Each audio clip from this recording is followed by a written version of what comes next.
In 1783, America and England agreed that the United States would no longer be under the British monarch. But yet when something happens like Queen Elizabeth's death, you see many people in America that are just fascinated with it. Why is that?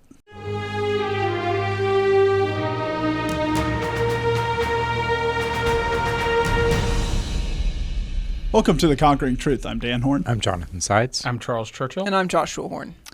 Recently, when the Queen of England died, we saw a phenomenon that seems to happen every time that there's a royal wedding or there's a new prince that's born, that we get everybody in America almost seems to be more interested in it even than the English are. So why is that we're so fascinated with the British monarchy? I think there's a couple reasons. I mean, some of it can be because we have this connection with England and because we came from England. But I do think there's a deeper sense of it. And there's a part of it where royalty is tied to an aspect of idolatry in human nature. There's a part of it where God created kings to reflect his glory. And there's and you can even look in the history of Israel. Israel wanted a king, and God says you shouldn't want a king. And obviously in God's providence, Israel was going to have a king, and he was going, in his decree, there was going to be kings of Israel. There was going to be David. There was going to be Solomon, and he was going to glorify himself through them. But at the same time, there was a part of it where he was telling them, when you have this king, your heart's going to be drawn away to them. They're going to be in this position that you're going to struggle with, and this is something that Scripture, we'll talk about different aspects of this throughout the episode.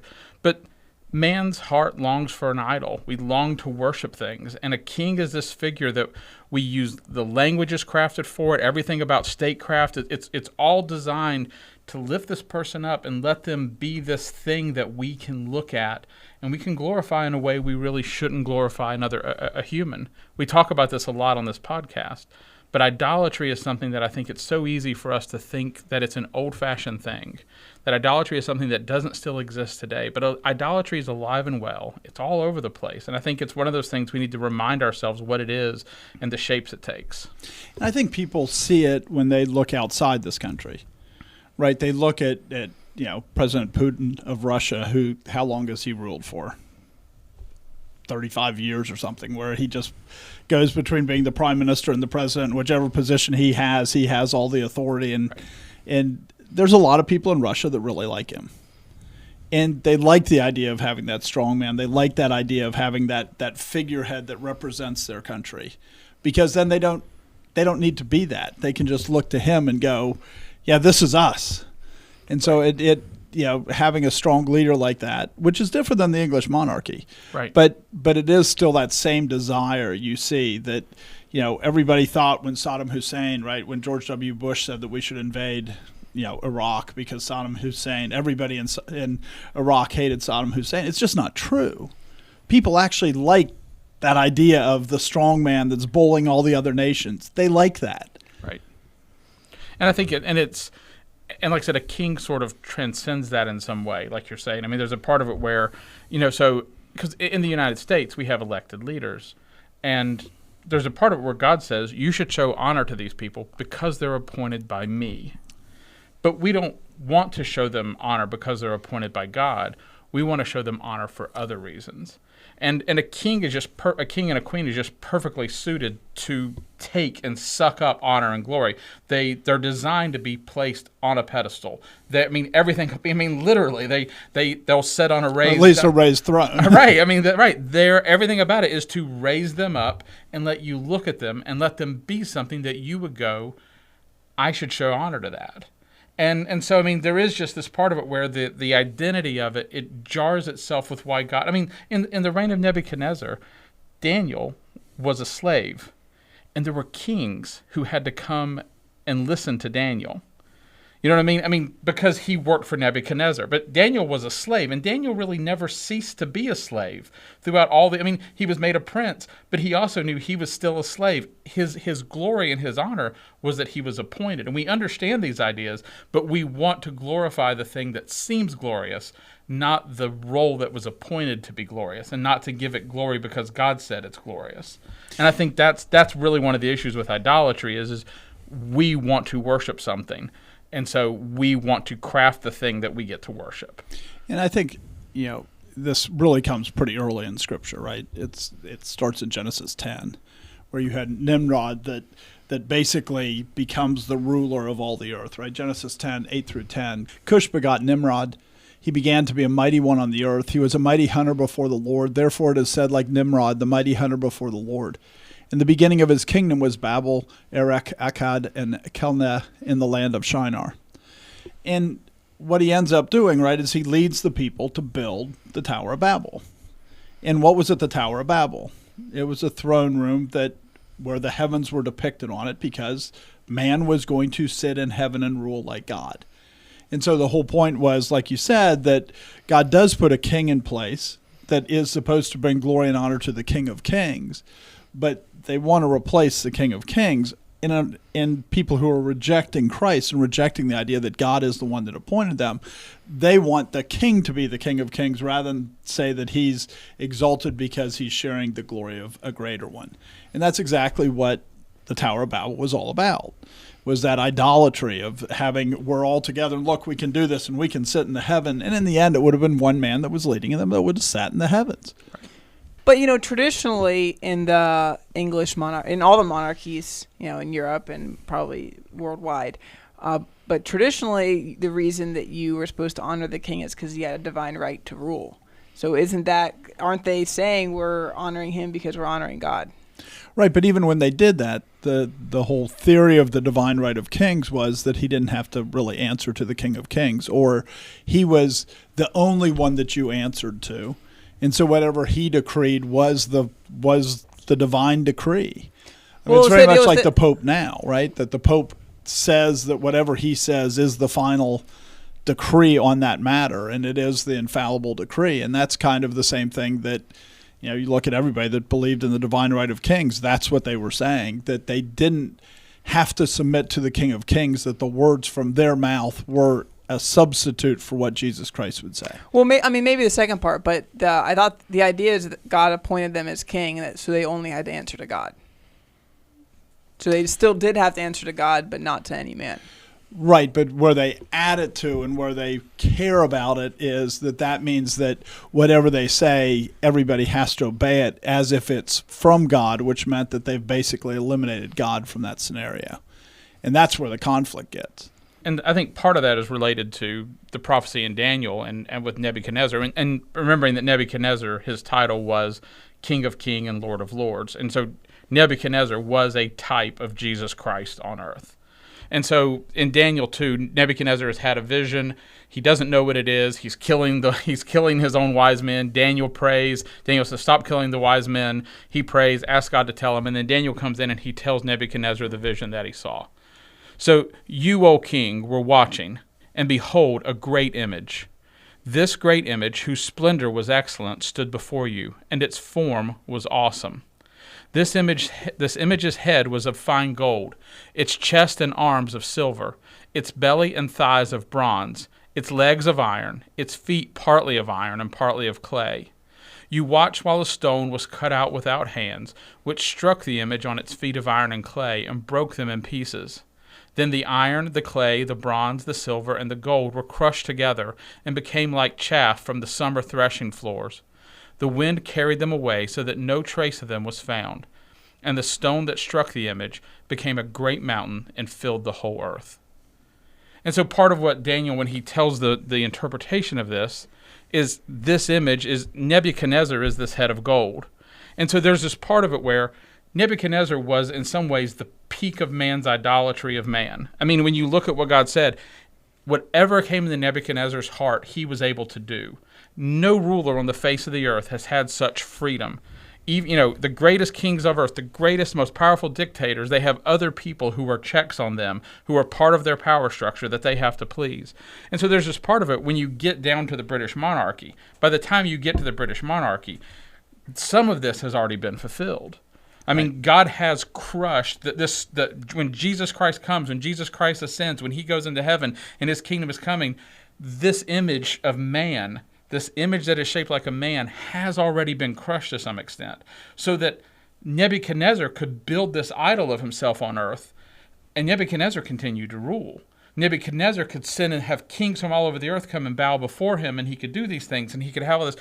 But the British monarchy, by the time you get there, he still has the answer to God in some ways. He's, there's Lex Rex and, Rex Lex, and you have these, this fight over the king. But everybody understood that even though we wanted to worship the king, the ability to do it has been constrained. And so, and like I said, when we look at our own leaders, there's a part of it where people want to worship government, but God's constrained it to the point where we still understand that they're just men. And so there is this part of it where the prophecy that Daniel saw is being fulfilled in the world, and the greatness of kings has been drawn down, even though we still want to worship them, and we still do worship them. And just like in so many things in Scripture, right, they go out and they kill all those animals as sacrifices because it was a shadow, and when the substance comes, the shadow passes away. Right. And you look at David. God was already their king. They wanted a different king, as it says in 1 Samuel 8, 4 through 7. Then all the elders of Israel gathered together and came to Samuel at Ramah and said to him, "Look, you are old, and your sons do not walk in your ways. Now make us a king to judge us like all the nations." But the thing displeased Samuel when they said, "Give us a king to judge us." So Samuel prayed to the Lord, and the Lord said to Samuel, "Heed the voice of the people and all that they say to you. For they have not rejected you, but they have rejected me, that I should not reign over them." So Samuel comes because of his sons, right? The people don't like him. And so because they're unlikable, right? I mean, they're cruel to the people, and he's afraid that the people are afraid that they'll become the natural rulers after Samuel. And so the people say, "We want a king." And Samuel says, "They're rejecting me," and God says, "No, they're rejecting me." Then God sets up Saul, and then obviously Saul rejects God. He does sacrifices when he's not supposed to. He acts like the kingdom was given to him and that he sat in that place where he could do whatever he wanted, including doing burnt offerings. And so then God takes it away from him and he gives it to David. And David, since Christ is the son of David, David is a picture of God, right? He's a type of God. And then Solomon, the son of David, is a type of Christ. But when you look at that type where you do have that level of authority and that you do have that level of power and that it was all supposed to be a picture of you don't want God to reign over us. But then once Christ comes, we have Christ, so we don't need the picture of what a king should look like because we have a real king. So with that, the shadow is going to fade because the British monarch is a shadow of Jesus Christ. And as Christ is here, why wouldn't we expect in all the kingdoms? And yeah, it took 2,000 years. There was a long time that kings were very powerful. But now you look, and most kings are figureheads, or nominal figureheads at least. But we've also had some people that aren't kings that had a lot more power than most kings ever had. Hitler, Stalin. They had a lot of power. There's a whole list of them that had a lot of power. I don't know that they had more power than most kings had. Well, the amount of territory they were ruling over. Oh, sure. For sure. And then and a lot of kings were extremely weak. Even the Holy Roman Emperor he's not even a king, he's an emperor, but he was very weak. And let's be really clear, when you go back to Nebuchadnezzar and you go forward, even to the Roman Empire, to where the Roman Empire begins to wane, people were looking at the kings as if they were men who were gods. Right. And they were treated as gods effectively. Nebuchadnezzar was clearly, you don't hear necessarily the same language, but you see obviously the same level of veneration. You see the same level of, he calls everyone in and they're going to bow down and worship him. This was the picture. Whereas by the time you get to, like you're talking about the Holy Roman Emperor and some of these things, no one was claiming to be gods anymore. No one was recognizing them as gods. Or if they were, it was. Well, that's more as the gospel goes forward, right. Because you look at the Japanese emperor and they thought he was God, right? Because the gospel really hadn't gone there. But where the gospel went and people saw the antitype, there was no longer that push for the type, right? And I do really think that's important. Is if you look at history as being caused by man, it doesn't make sense. But if you look at history as being caused by these heavenly things, by these things that God is doing, it actually makes, like you're saying, in the sense of Jesus Christ actually coming, it changed things. And it changed things so that men begin to see it and they can understand it. Because before, God wanted there to be kings in a different way. God had a desire for there to be kings so that there was this thing pointing forward.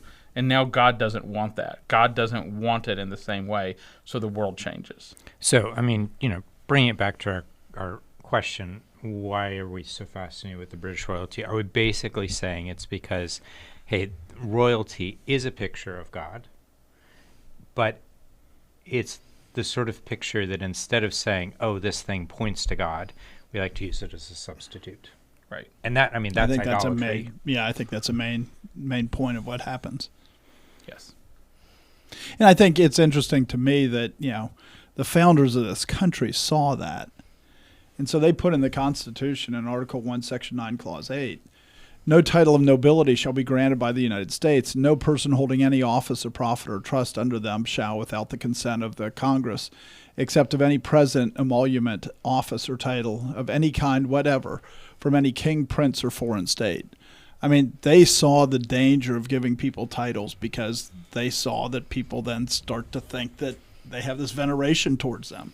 When you look at nobility, I mean, there's this part of it where we don't even understand how that word, what that used to mean. I mean, in the Shakespeare's play Henry V, there was a part where he's gonna, they're gonna go to the Battle of Agincourt, and it's on St. Crispin's Day, and he's talking about they have a few number of men, and there's a speech that he's giving, and he says, "He who rides with me, it will gentle his condition." And the phrase "to gentle his condition," it's tied to nobility. If you were noble, you were made of better stuff. I mean, you were literally just better than other people. And he was saying, if you ride with me, it will make you noble. It will make you so that it's a form of earthly glorification where you were going to be better than other people. And so, this is what was being rejected. And we talk a lot about showing partiality. In the end, a title of nobility is built-in partiality. It is a requirement. You cannot be noble and not be treated differently.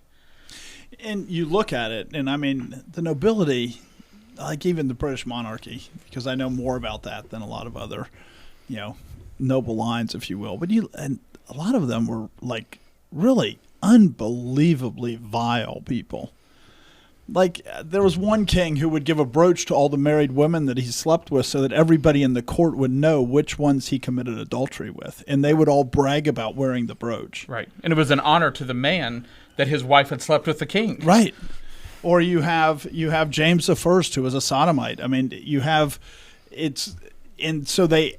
The title gives us this impression of being more noble so that you don't judge the people anymore, but these people were far from noble in many cases.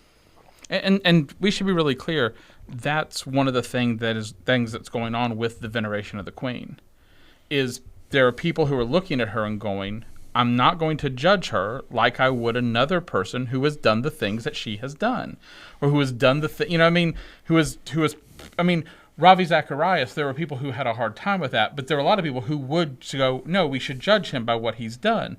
But her covering up, whether she's covering up her sons, the pedophilia associated with her, whether she's covering up these, no, that's they're not going to judge her according to that. And that is the point of nobility. That is the point of this. And that is the aspect of idolatry that we're talking about, is you want to say, no, I don't have to judge them by the standard that I judge someone else. So the idolatry is putting that person in the role of a substitute God.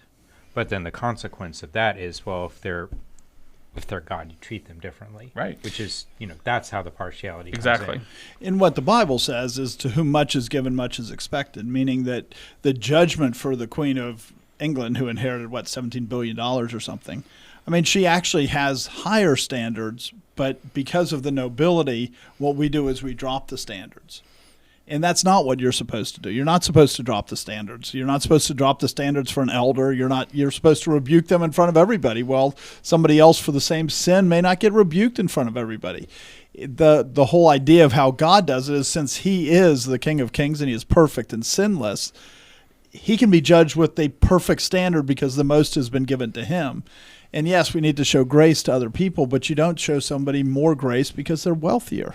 Right. And to be fair to, let's just say the English for the last hundreds of years, one of the things about being a monarch usually is that while in some areas your sin could be unconstrained, in other areas you were disciplined. So, James I, even though he's a wicked guy, he has certain standards that he lives by, and a certain bearing that he lives by, so that people, in the back country of England don't know this. I mean, if you're a lord of the bedchamber, you know who the king really is, but he's able to maintain this persona that people didn't realize it as much as the people who actually knew him knew what he was really like. So, and that's something that I think is kind of inculcated into the people as part of the royal family, is their bearing to the public is extremely important. Maybe what their actually moral standards aren't as important, but you need to have you need to present a good front to the world. I mean, as we talk about it, though, we should also recognize that God established kings, and that there is a blessing there too. They can become idolatrous, but even some of the blessing, like Joshua was talking about before, where they're more constrained in their behavior. And, I just wanted to pop up a few pictures because, here's a picture of the Queen of England. And if you look at her, she's always dressed in a certain way. She's always dressed with a certain elegance, with a certain style, with a certain, not vulgarity. Probably should have started with, one of the old kings with like a suit of golden armor. It's a little more impressive than the Queen of England. But my point is that she's orderly and she's neat and she's giving stability to a society. But then you look at like the Pennsylvania Senate candidate, and I mean I think one commentator was saying, doesn't he look like a mass murderer? I mean, you can find people on death row that look like him. And there's no sense of... Or a pastor. Or youth pastor, not a regular pastor. I was thinking Driscoll, but yeah. Anyway, I'm just kidding. But you look, and because we don't have that standard, you can see how quickly it can depart. And so even though you look at the king, there is a sense that the king is salt and light. There is a sense that monarchy, not necessarily a king, but a queen in this case, but it does say there is a standard for the kingdom, and they maintain the standard. Well, we don't have anybody that's maintaining the standard. So somebody comes in and Jimmy Carter says all of a sudden everybody should wear sweaters because that looks nice and down-homey, And this changed the culture with Jimmy Carter. The three of you don't remember that. I thought you were looking down to see if you were wearing a sweater. Wait a minute. And I'm not saying it's wrong to wear a sweater. I'm saying, but the decorum of the Oval Office changed, and that changed the decorum that everybody said was acceptable throughout the country. Well, the Queen was dressing in a way that suggested a society and a culture and a civilization that would flow from that. And she was trying to uphold that to some degree, even if you could say for the worst. I mean, I'm not even suggesting it was for the worst reasons, but even if it was just for her own honor, there was a part of it where having a culture that was ordered in a way was a good thing, and she caused that to happen. And like you're saying, here in the U.S., we've lost that idea. Like, here's the chair of the House Appropriations Committee. I mean, and she changes the color of her hair all the time, like the front of it.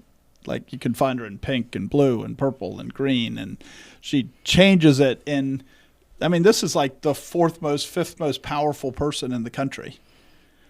And, I remember when I went over to England in the early 80s, and you go into subways, and there were lots of people that looked like that.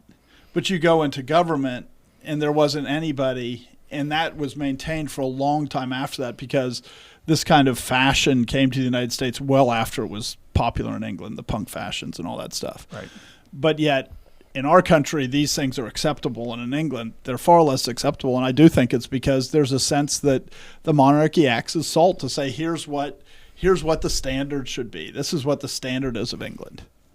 There's a unifying force in a sense as well from the king or the queen. I mean, there's this part of it where there's this, people talk about a figurehead. I mean, and while the power of the queen has been greatly reduced over the years in the sense of where that her authority has been ceded to her ministers and to the representatives, she still is that figurehead in the sense who still brings this unifying sense that because she's, even though she doesn't necessarily have the authority to dissolve government in the same way she used to, she is still a representation of that government and exists above it and transcends it.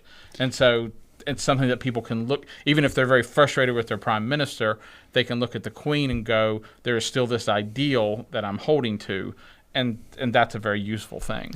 And the queen was incredibly careful to make sure that she didn't get into politics.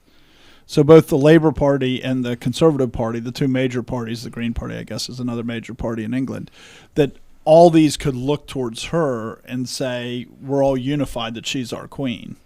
They can't look towards the prime minister that way, right? There's the prime minister and there's the opposition parties. I mean, they're very clear there. They even set up shadow governments so that they say this is what they should be doing. But they still have this overriding unity that's in the queen. And the way that the queen was able to do that is by saying, I will never mention politics. And she almost never said anything political at all.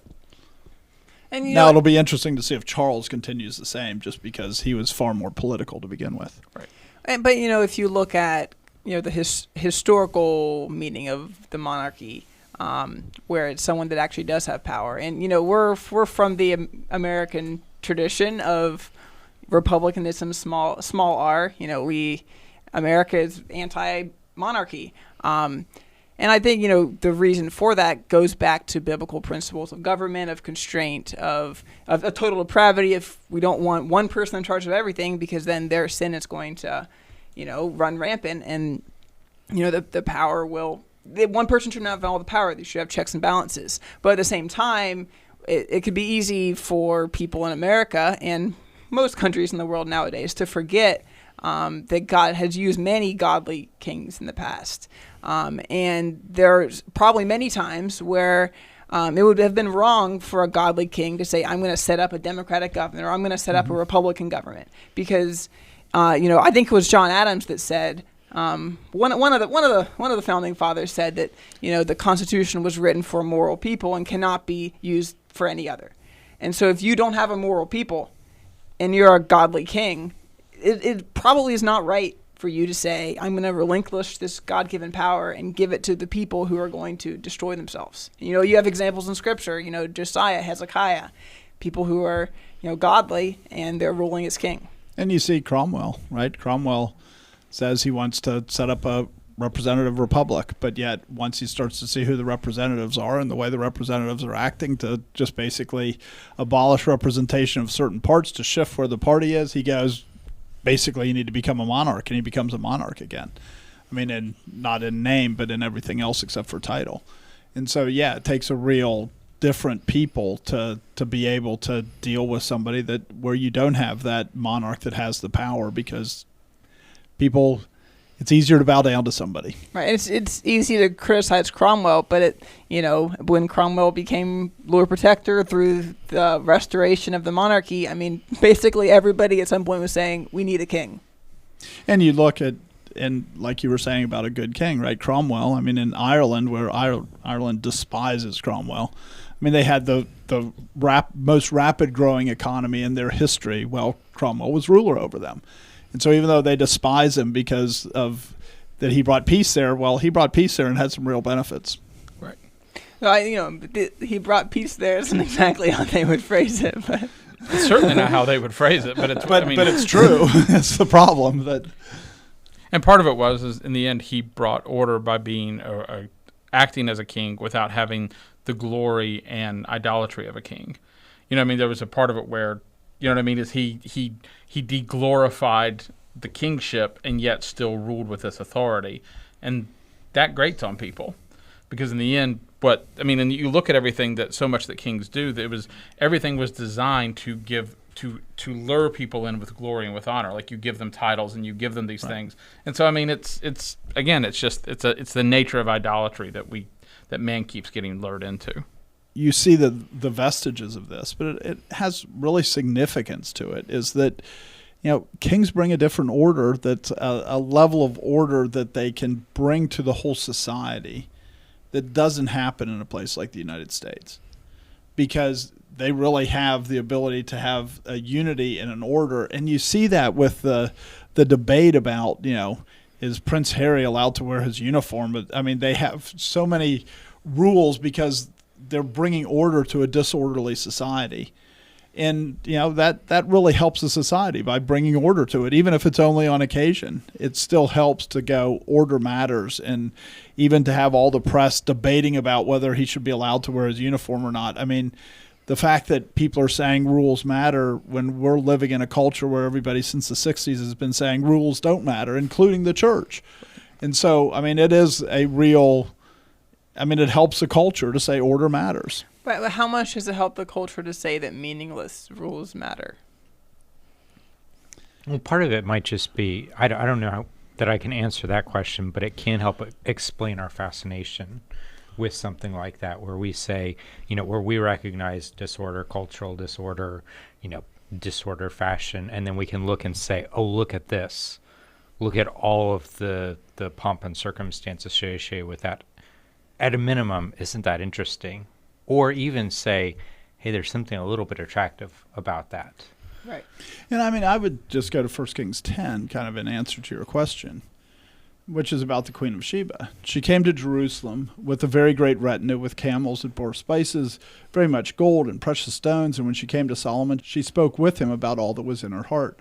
So Solomon answered all her questions, and there was nothing so difficult for the king that he could not explain it to her. And when the Queen of Sheba had seen all the wisdom of Solomon, the house that he had built, the food on his table, the seating of his servants, the service of his waiters and their apparel, his cupbearers, and his entryway by which he went up to the house of the Lord, there was no more spirit in her. I mean, part of the testimony of the greatness of Solomon was the level of order, including how they dressed, right? The service of his waiters and their apparel. And so it does have an effect. It is a picture of God. It is a picture of what Christ is like. It is a picture of that God is a God of order and not a God of confusion. So it's easy for us to hear those things and go, those things don't really matter. But yet, in the end, it did matter how Solomon's servants wore their clothes. And just to testify that order matters does matter. I just think about going to Nigeria, where they are very concerned about order in certain ways, and who talks to who, and who has what title on what committee and subcommittee, and yada yada yada. All so much order, except then the society is in complete disorder. So it's not doing it for them. Right, and I think that if you look towards the royalty and look towards, I mean, that's where Nigeria got it all, was from England, was this idea of that there should be this order. And if you take that and you don't use it as salt to maintain order in a society, I don't think you can take that being the only order and produce an ordered society from it. But I do think that it works to constrain the breakdown of order that's been happening, like in the United States. I don't think you can use it to establish order, though. And I do think this is an indictment of the church, because there's just part of it where, when in Daniel's vision, he has this kingdom comes and it crushes, and it's the kingdom of Christ that's coming. It's the kingdom of God that's coming, and it crushes all these other kingdoms and replaces them. And so there's this part of it where the order that is coming, that now is coming in the world, is coming from Christ, who is the head of this kingdom. And the church is the body of Christ. It talks about that the increase of his government there shall be no end to that. There shall be no end to its increase.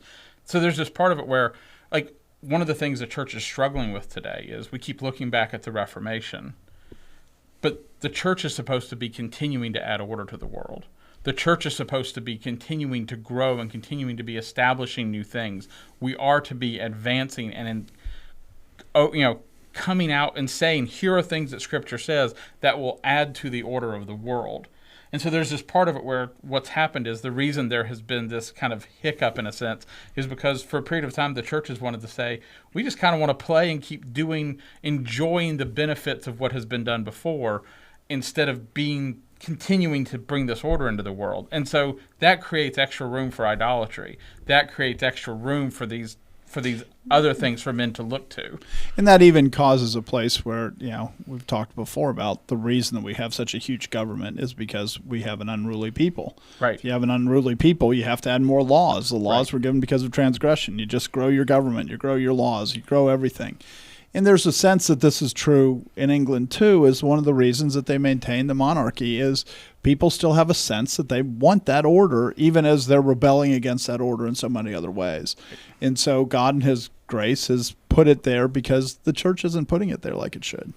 I was talking to my mother earlier this week, and she's just, thrilled with all the pomp and circumstances and all the carrying around the casket and all the, going into places. And, there is just, people like to see a spectacle. Right. And so there's part of the reason that so many people really hang on to it and want to watch it is that they do enjoy a spectacle, and they do enjoy just that idea. And there's a reason why that spectacle makes more sense even with a monarch, because with a monarch, at least it's pointing towards I mean, it will be, Christ, when he approached his Father, he probably did not come alone because there was a whole bunch of people that were resurrected from the graves. And so when he ascends, he probably has an entourage that's going with him, because it said, like it says in Psalm 68, 24 and 25, they have seen your procession, O God, the procession of my God, my King, into the sanctuary. The singers went before, the players on instruments after. Among them were the maidens playing timbrels. I mean, there is this idea that that's what God as king looks like. He doesn't just come alone. He comes with pomp and circumstances. He comes with this, this spectacle. And so people like the spectacle because it is something that even as they deny it, it reminds them of who God is. If King Solomon's court could take away the spirit of the Queen of Sheba, how much greater will the retinue of Christ be? Right. I mean, it will take away the breath of the entire world. I mean, and so there is pomp and circumstance in that. I mean, it sounds just like Ecclesiastes. It's like he set eternity in their hearts. I mean, there is a natural and a good desire for these kinds of things because that's the direction that the entirety of all history is moving. But the problem is when you look at that and you think that that's it. You think that the earthly things are the end. And that's all you've got. And that's when we're back into, okay, well, this is idolatry now.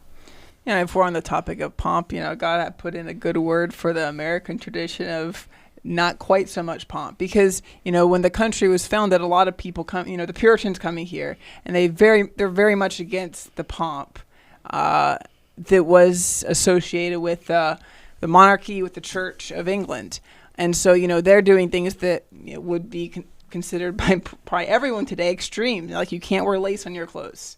They're completely rejecting that.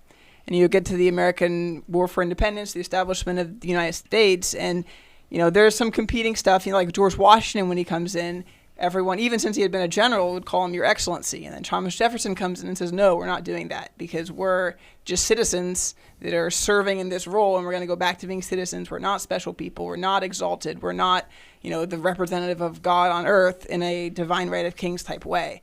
And so, we have an opposing tradition, and I think there's a lot to be said for it as well. And it's, when you look at it's the same kind of picture, right? That if you don't have the gospel, then what you should do is have the ceremonies and the rites like the Roman Catholic Church does or the Anglican Church does, so that you substitute the right order with some order. Because there's the righteous order that is what the gospel produces. It produces a righteous order. But there's imitations that come out that even the imitations, even though they're idolatrous, even though they have problems, they still have a constraint on certain kinds of sin. And so you have, there's people who, most people that go to the Roman Catholic Church, they go there because of the pomp. They go there because of the incense that's burned before the guy walks down and the way that they hold the chalice up and all this other. It's all this ceremony and all this rite because, and that produces some order, but it's not the righteous order. The righteous order is because obedience to the word of God. And there's a place where the ceremony and the, outfits and everything is a replacement for actual leadership. Like I've been listening to a biography of Stonewall Jackson, and he was famous for wearing, the worst clothes. He wore like the uniform, as he's a Civil War Confederate general. He's wearing like an old U.S. Army uniform from the Mexican War. He's like the rattiest guy in the army. And then you have all these, new political generals, and they have the fanciest stuff. Well, everybody knew that Jackson was a great general, and the fact that he was not wearing this stuff didn't mean that he wasn't, a revered leader.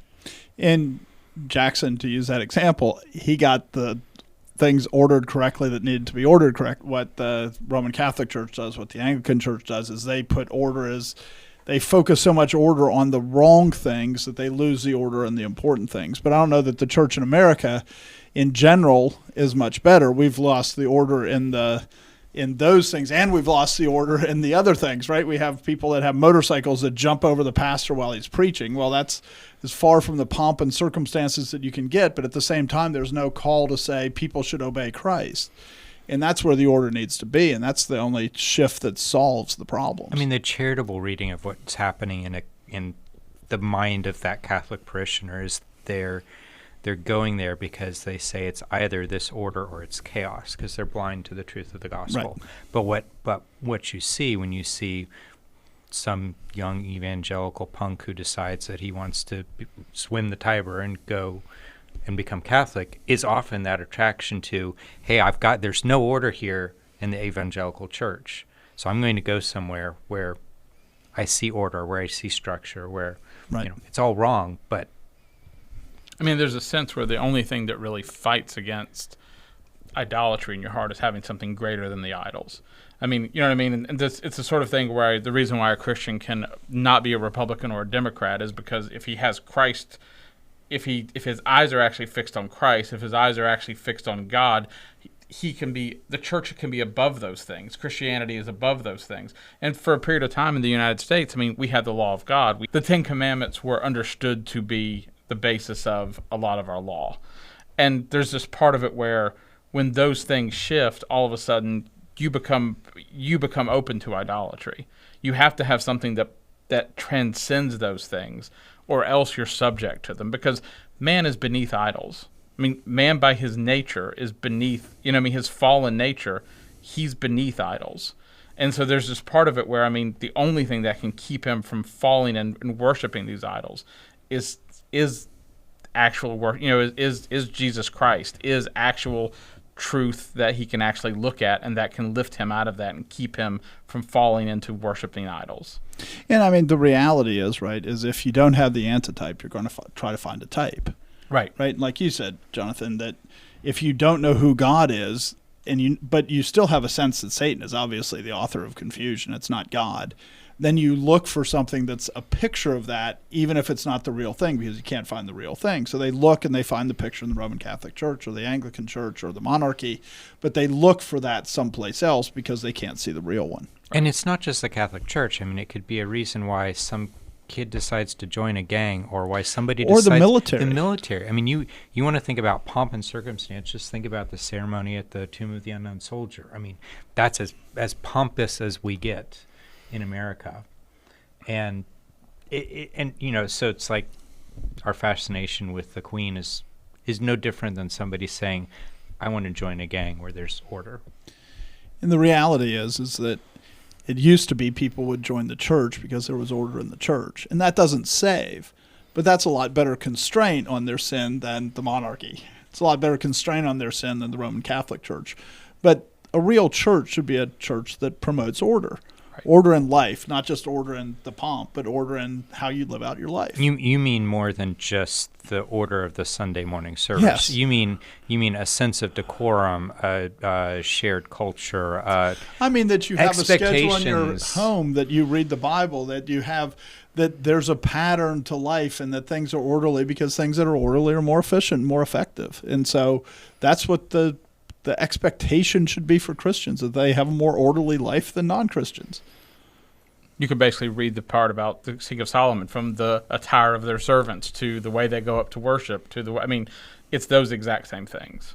And it is important when you think about it, because we've been studying through Exodus, as a church, but in studying through Exodus, there are a lot of pomp there, right? There's certain ways that they're supposed to do the sacrifices. There's ways they're supposed to put the showbread. There's ways that they're supposed to light the lampstand. There's in Hebrews 8:5 it says, "Who served the copy in the shadow of the heavenly things, as Moses was divinely instructed when he was about to make the tabernacle. For he said, see that you make all things according to the pattern shown you on the mountain." In other words, this is about heavenly things. This is about and so in heaven, there will be that kind of order. There will be that kind of, this is the systematic way that you go about things. And we want to think that it's just going to be all, let's just sit around and eat grapes and play harps and sing with the angels. But that's not the picture that God has given us of what heaven looks like. One thing about the Queen's death being such a big event is she's also an incredibly wealthy person, and we love rich people. Not us personally, of course, but the people at large. We talked about that earlier in some ways, about how the nobility, there was an aspect of partiality towards them, and they weren't just noble and better than you in their nature, they were also richer than you.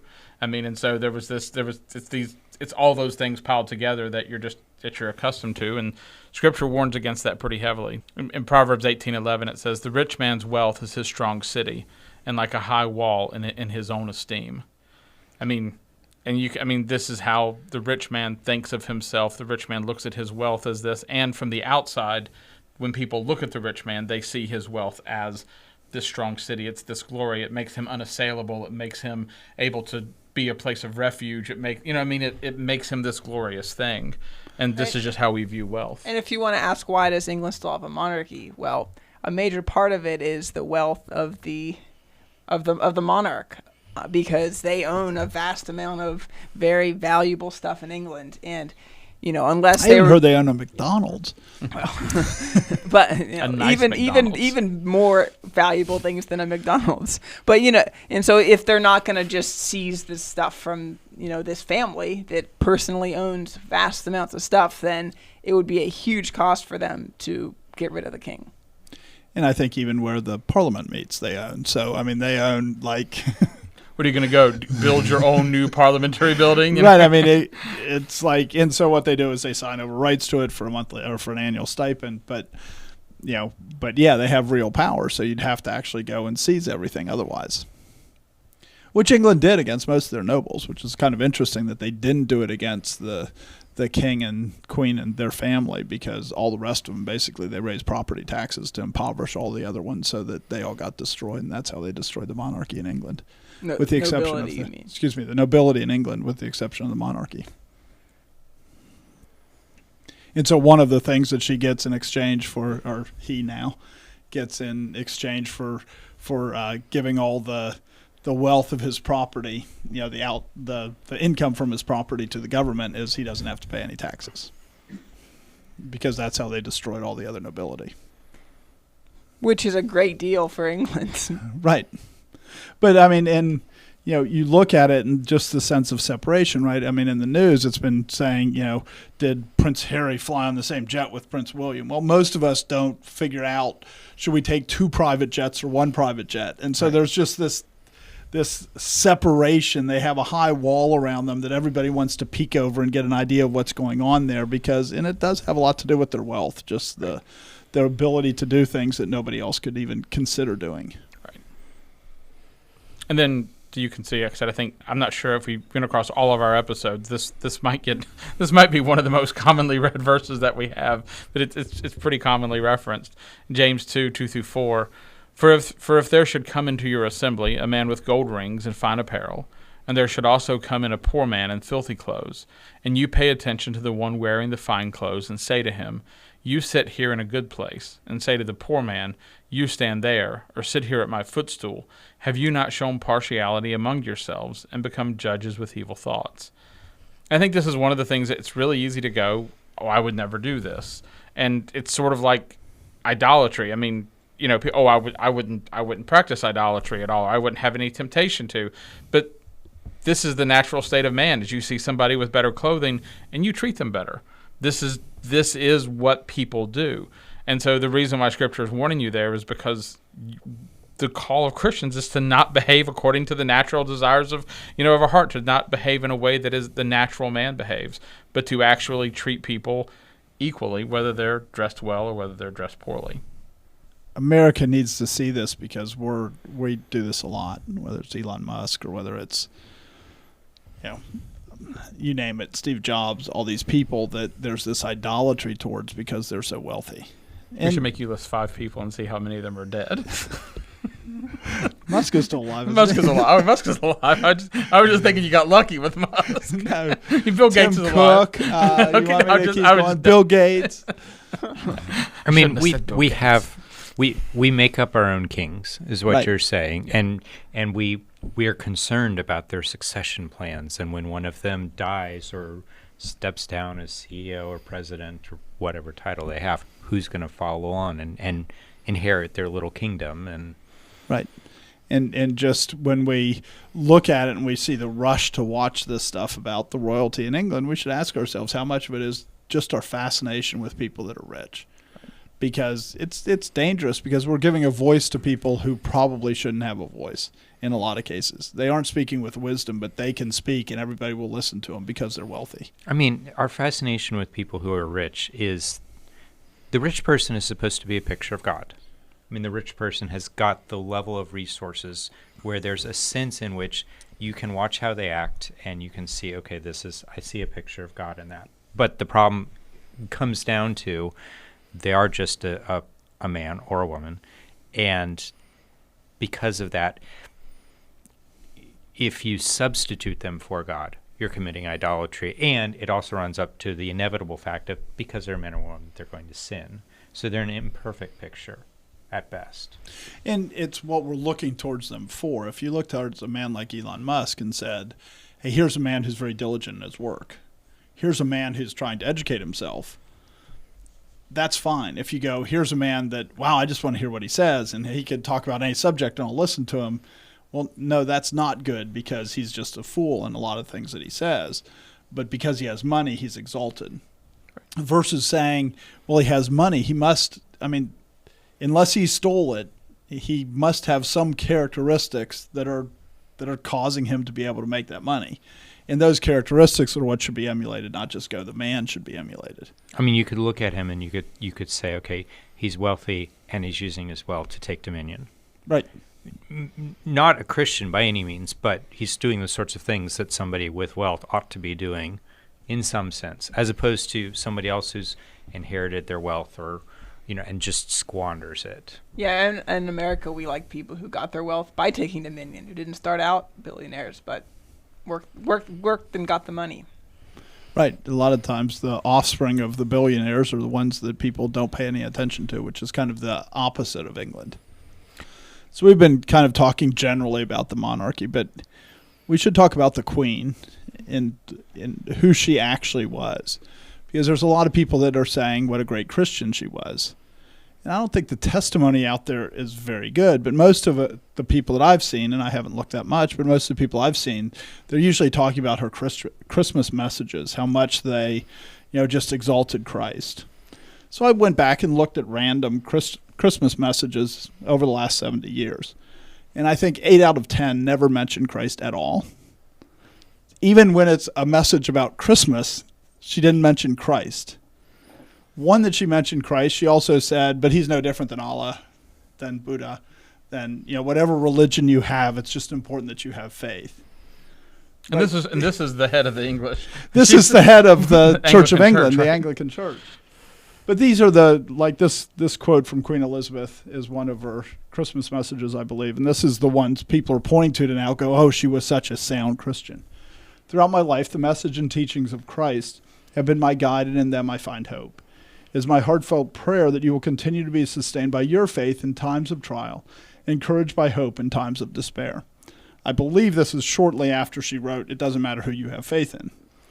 It's your faith that will save you, right. Which isn't, it's not the gospel. The point isn't here to say that, well, the Queen wasn't a Christian. Because, obviously we talked about how they have so much constraint on them. They put so much constraint on themselves to not speak about things. So, it could be she was a strong Christian. It could be she was a weak Christian under bad teaching. It could be she was not a Christian. I don't think it could be she was a strong Christian. Well, I don't think she could be I think that would be a hard well, one. Sure, perhaps. Sure. But, but I saw today an article talking about she was such a great Christian, because of these Christmas messages. There's probably countless Englishmen who were saved through her messages. Like, that's just not true. That's not true. This isn't a strong, this is a message that anybody that's nominally Christian could say. Joe Biden has said things as strong as this at points Easily. in his life. Right, stronger probably things. Stronger. Yeah. Right. Nancy Pelosi Right. has definitely said things stronger than this. I want to push back on that a little bit because I could see the attraction and the sympathy that an American might have to seeing quotes like this pop up through their Facebook feed, in that we have such an aggressively secular public square where anytime a politician mentions their faith, they always walk it back and say, oh, but my personal religious beliefs can't or don't influence my political. So when you see somebody say something like this, you think, oh my goodness, here's actually a public figure who's willing to acknowledge Christ.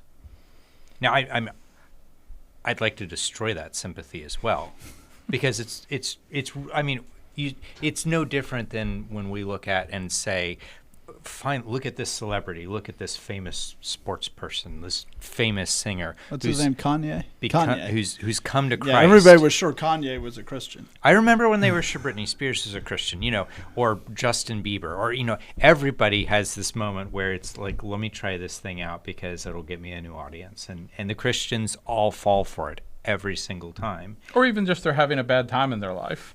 Right. I mean, and we would, and we're so hungry to see somebody out there publicly acknowledging Christ, partly because we've been told you're not supposed to do that. And partly because we're not willing to do it.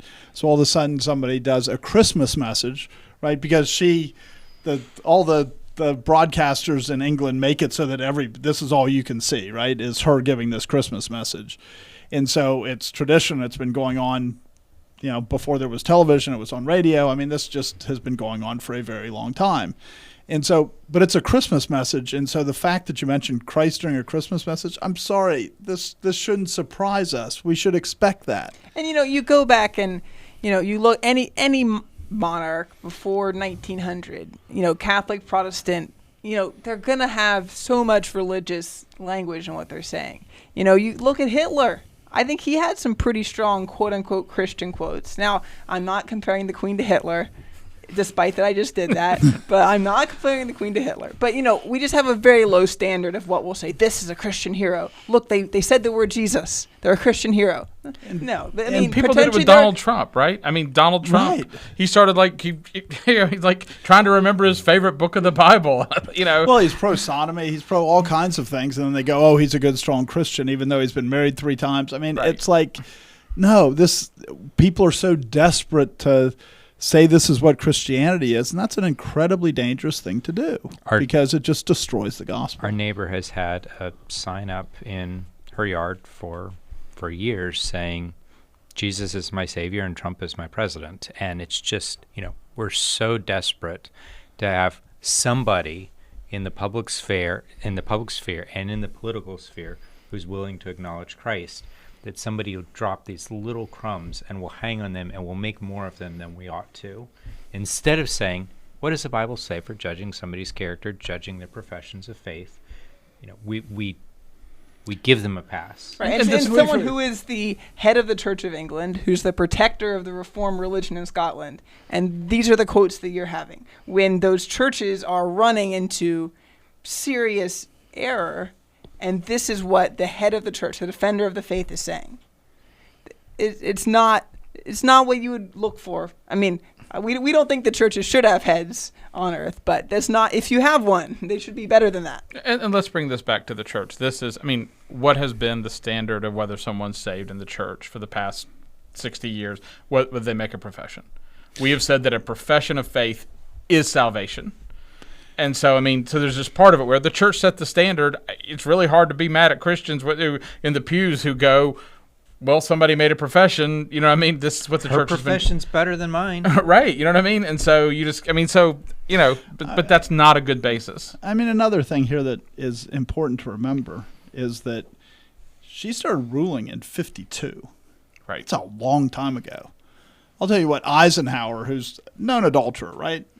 Eisenhower, no testimony of being a Christian. Some of us weren't alive during the Eisenhower administration. Tell us about Eisenhower. I've just read books, believe it or not.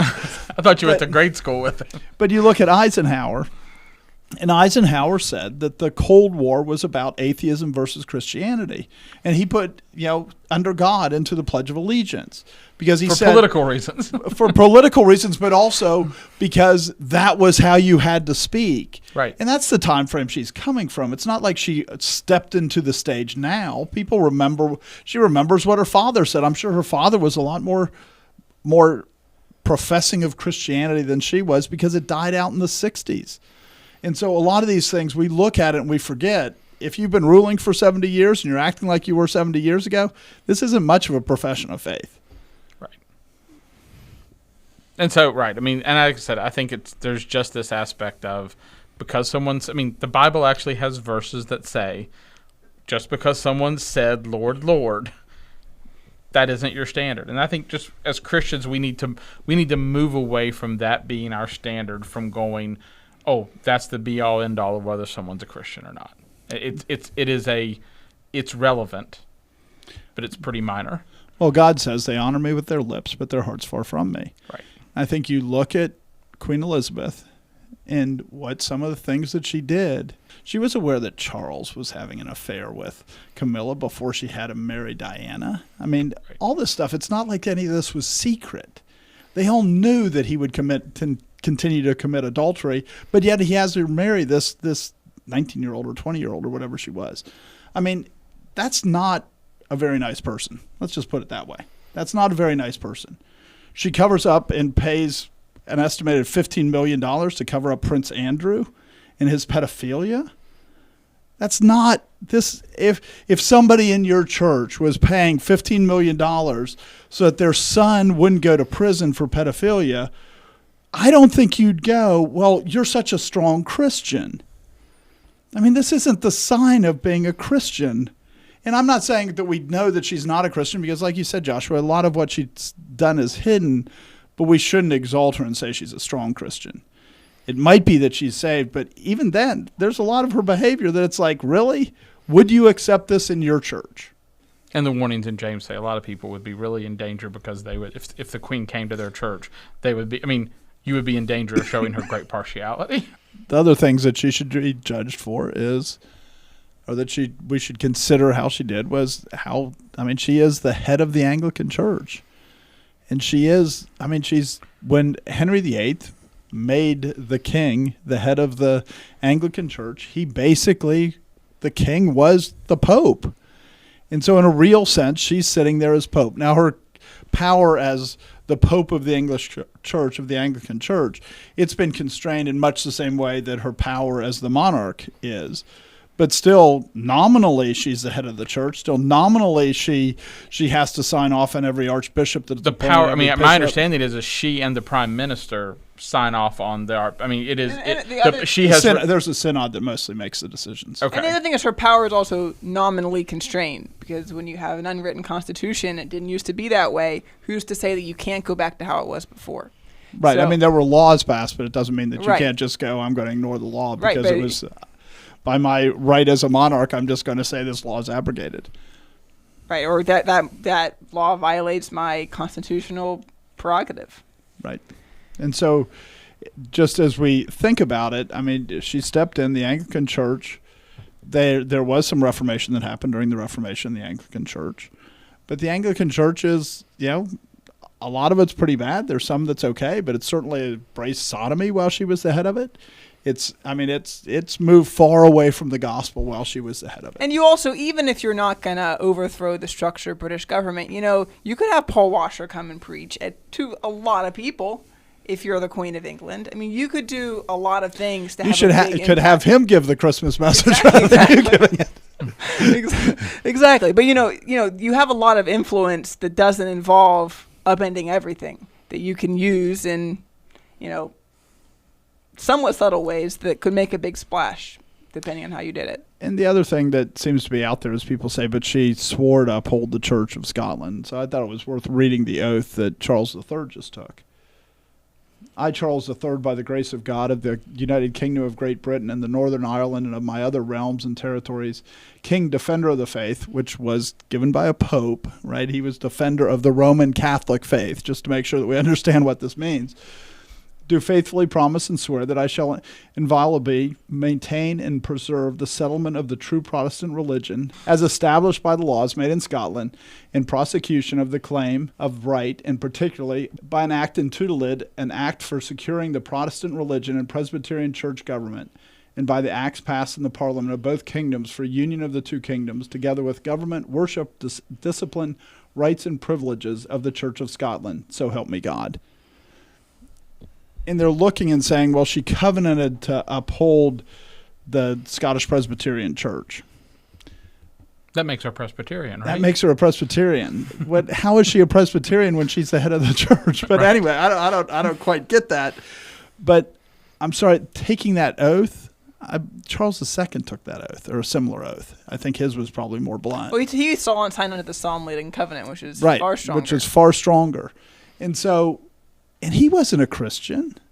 taking an oath that you're not going to obey, taking an oath that you don't really do anything for, that, I mean, the Church of Scotland has drifted very far from the gospel in the 70 years that she was preserving the defender of its faith. The defender of the Roman Catholic faith. And so just to look at what she swore to do, and I couldn't find the exact oath that she took, but I assume it's pretty similar to the oath that he took. And so, I mean, to look at that and go, this proves that she's an evangelical Christian. You know, people are saying, well, she's not Reformed, but, well, the Church of Scotland, if you go back, 70 years ago, I think their documents were still pretty Reformed. And so it just doesn't make, I mean, she hasn't been a good leader of the church. Let's put it that way. Right. I mean, a part of it is, I mean, so, there are several different forums that I'm active on, and different Reformed forums in Facebook, and I saw several posts that were some of them were by people who grew up in the United Kingdom or grew up in, not sure where in the United Kingdom that they grew up, or in Britain, but they were saying basically, my queen died. I'm going to miss her. I'm going to miss her care. She was like a mother. She was a Christian. She encouraged me to lean on Christ. And there were these, and then under it, the comments were just very much people asking, oh, was she a Christian? I didn't know she was a Christian. Yes, she must have been a Christian. And a lot of these things, I mean, part of the reason why I wanted to do this episode is there are people who are just, we talked about the positive things that a monarch can bring, like in the sense of they do bring order. They do bring a unifying sense of things. The fact that she stood there and said anything positive about Christ, that's not bad. Right. It's not a bad thing that she said that. But don't misattribute the positive things about a queen and then say that she was those things. In the end, it's the goodness of God that it's just like when Donald Trump comes out and says and tries to pay lip service to Christianity, the church shouldn't run after him and chase him. You should be glad that Christianity has enough influence that causes him to have to even pay lip service to Christianity, and you should wish and pray that he had a greater constraint on him, that he had to actually act in a way that Christians would expect him to. And so there is just this part of it where this is the lure of idolatry. This is the lure of these things, is they cause us to say, I'm going to give more glory to this person than they deserve. I'm going to give more honor to them than they deserve. And I'm going to effectively steal honor from God.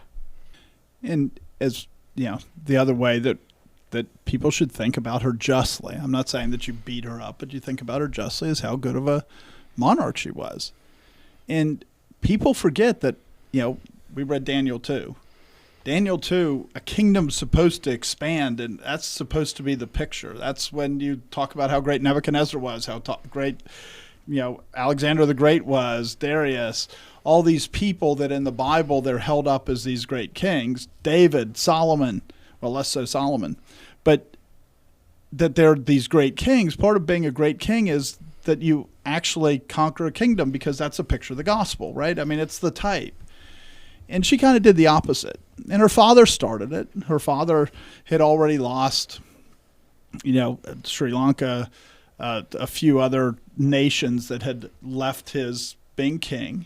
And so it had already been started. But when she came in, she lost most of the empire.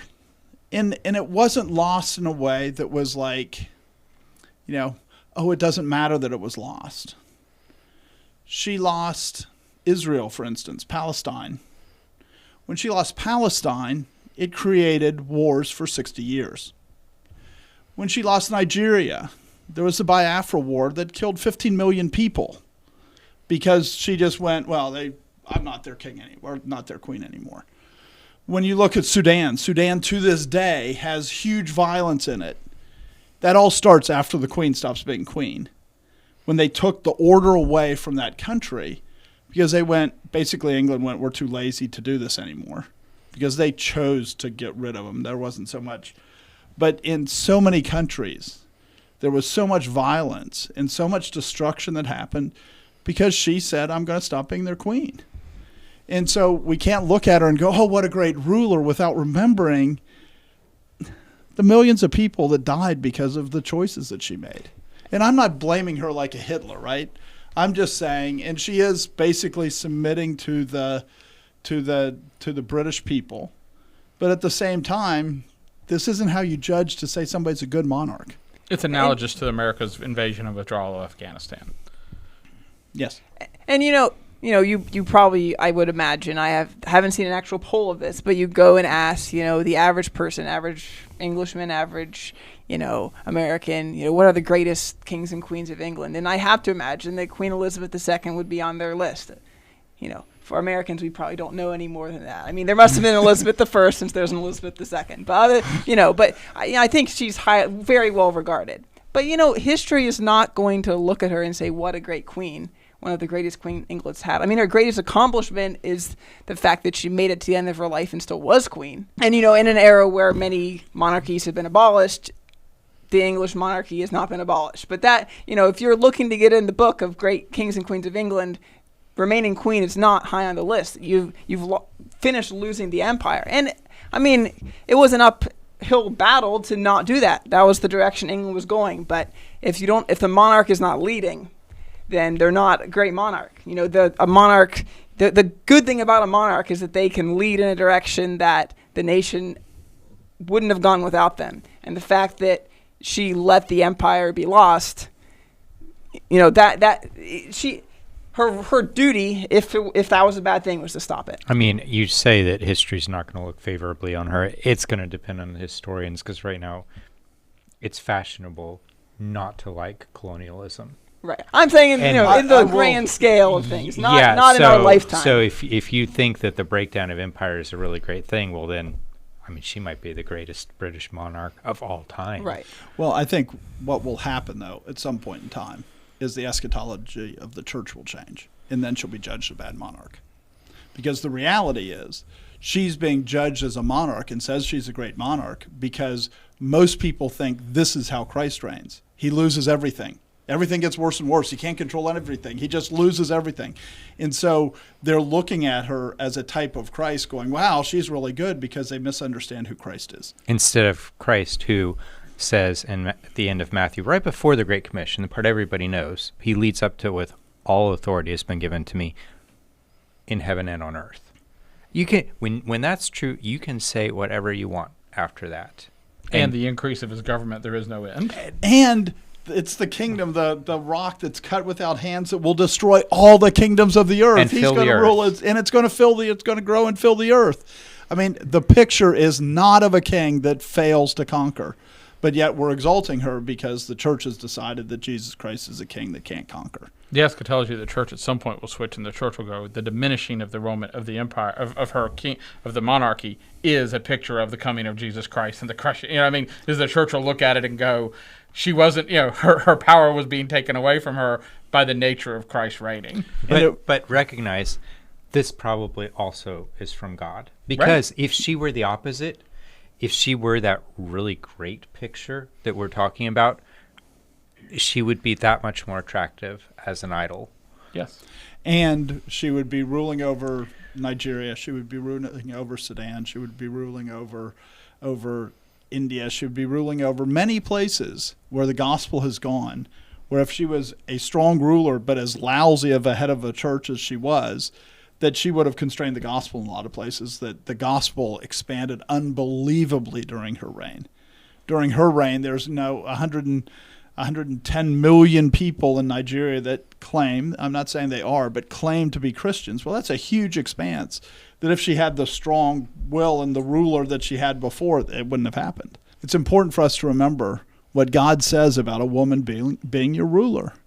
Isaiah 3:12-14, as for my people, children are their oppressors, and women rule over them. O my people, those who lead you cause you to err and destroy the way of your paths. The Lord stands up to plead and stands to judge the people. The Lord will enter into judgment with the elders of his people and his princes, for you have eaten up the vineyard. The plunder of the poor is in your houses. And, we were talking about how it is a blessing from God that she was not a good, emperor based on the biblical standards of what a king's supposed to do. But the reality is the British Empire definitely had the plunder of the poor in their houses. Absolutely. And they stopped the gospel from going forth. I mean, at first they did, but let it go forth. But as it went on and their colonialism, there wasn't a whole lot of evangelism mixed in with their colonialism. And so God was judging them. And God judged England by putting Elizabeth as queen. Women rule over them. O my people, those who lead you cause you to err. And so we should recognize that we shouldn't go, oh, what a great queen she was. We should go, this is the judgment of God that she was queen. You know, as I think back to how we spoke during this episode, I hope that we came across not to say that she was some wicked, evil person, because she was probably a kind woman that had decorum, had standards, had many positive things. But at the same time, we should judge her and consider her ways according to Scripture and not according to the desire of our hearts. The desire of man's heart is to exalt man. What we're supposed to be doing is exalting God in all things. God was very kind to the world to cause the British Empire to go away under the reign of Queen Elizabeth. That was a blessing. And as we turn and all these people are lifting her up and saying how great she was, let's just remember, it is God that's great. Holiness, righteousness, truth, these are the things that we're supposed to seek for. And unfortunately, she didn't advance those. She advanced abortion, she advanced sodomy, she advanced many things during her reign, but truth wasn't one of them. Thanks for joining us. This has been The Conquering Truth, a project of Reformation Baptist Church. If you found this helpful, you can visit us online at theconqueringtruth.com and subscribe here or in your favorite podcast app. Thanks for watching.